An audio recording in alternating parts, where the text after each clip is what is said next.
तो एक बात बताएं बच्चों, अम्मी अबू जो करना चाह रहे हैं आप उससे खुश हैं क्या? अगर उस लड़के के घर वाले शादी के लिए मान गए तो क्या आप शादी कर लेंगी? मुझसे ये सवाल नहीं कर। आपकी शादी की बात हो रही है बच्चों, तो आप ही से सवाल करूंगी ना। ठीक।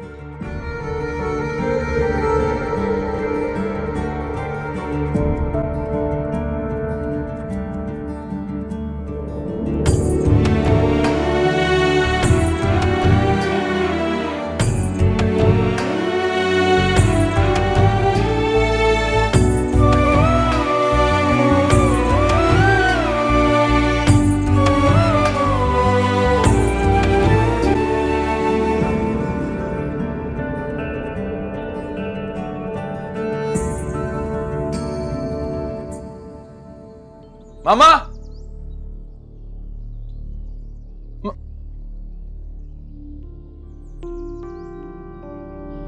हाँ, अच्छा।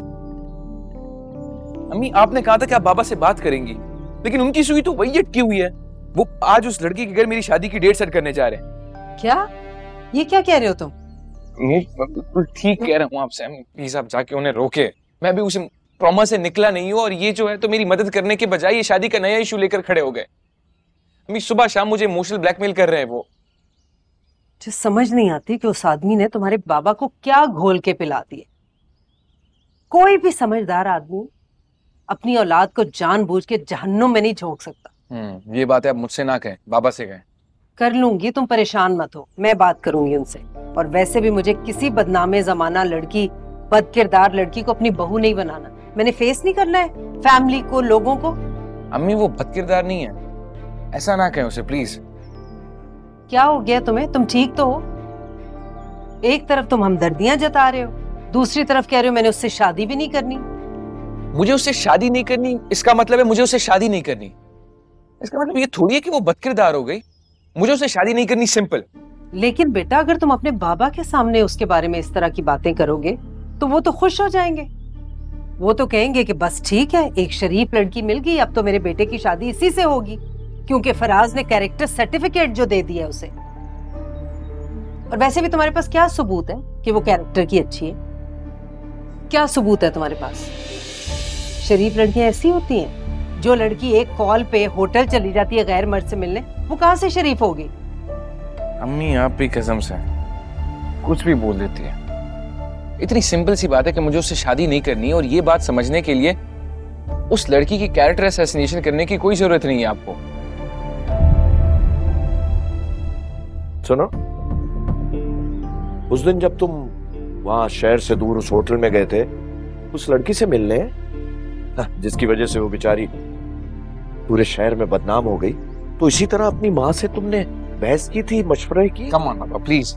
चुप कर जाओ बेटा, मैं बात करती हूँ, बैठ जाओ तुम। कोई नहीं बोलेगा, कोई बात नहीं करेगा, सिर्फ मैं बात करूंगा। क्या हो गया हलीमा? हलीमा, तुम्हारी भी एक जवान बेटी है जो कि बहन है तुम्हारी।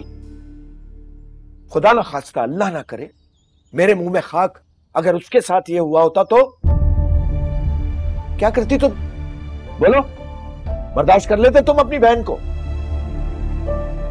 क्या हो गया आपको? सोच समझ के बोला करें। एक ऐसी लड़की जो होटल में जाती है गैर मर्द से मिलने, उसका मवाजना आप मेरी शरीफ बेटी से कर रहे हैं। आपकी भी बेटी है वो। ये मत भूलो, उस होटल में जाने वाला मर्द हमारा बेटा था। और ये जब सब कुछ हो ही गया है तो तुम क्या समझती हो कि मैं तुम्हारे बेटे को जहन्नुम में झोंक रहा हूं? गलत समझ रही हो तुम। मैं इसको फला पे चलने की बात सिखा रहा हूं, अपने और दूसरे का पर्दा रखने की बात सिखा रहा हूं। नादानी में इससे जो गलती हुई है, जो गुनाह हुआ है, उसका कफारा अदा करने की कोशिश कर रहा हूं। एक बात याद रखना हलीमा, किसी की बेटी के साथ की हुई ज्यादती सजा बनकर अपनी बेटी के सामने आ जाती है।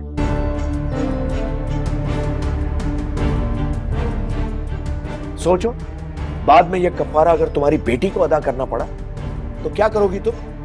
बोलो। तुम ये जुल्म होता हुआ देखोगे अपनी बहन पे? कुछ तो खुदा का खौफ करें, इतनी बड़ी बड़ी बातें अपने मुंह से निकाल रहे हैं। मैं किसी और को नहीं, अपनी बेटी को बचाने की कोशिश कर रहा हूं हलीमा। इस वक्त तुम्हें यह बात समझ में नहीं आएगी, लेकिन एक वक्त आएगा जब तुम कहोगी कि मैं सच कह रहा था। रुको, डोंट बी अ कावर्ड। ये बुज़दिल और कमजोर इंसानों की तरह राय फरार मत चुनो। मुझे अपना फैसला बताकर जाओ। मुझे वक्त चाहिए, सोच के बताऊंगा। कितना वक्त चाहिए तुम्हें? कम से कम 1 हफ्ता। नहीं, 1 दिन, ज्यादा से ज्यादा सिर्फ 2 दिन, तीसरा दिन नहीं होगा। और जवाब वो देना जो एक बाज़मीर और बाकिरदार आदमी का होना चाहिए। हाँ, बिल्कुल।